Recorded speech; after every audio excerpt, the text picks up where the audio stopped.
আজকে সারা বিশ্বে ইসলামের অপছন্দের একটাই কারণ, সেটা হচ্ছে মুসলমানের নামধারী কিছু মুনাফিকের জন্য।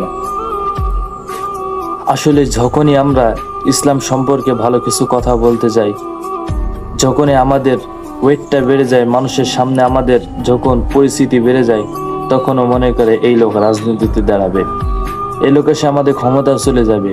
আসলে ইসলাম জিনিসটাকে আমরা এমন জায়গায় আটকায় রাখছি যে জায়গাটা একেবারে আবদ্ধ। ইসলাম জিনিসটার ফুল এটা সমগ্র বিশ্বে আমরা ছড়াতে পারছি না।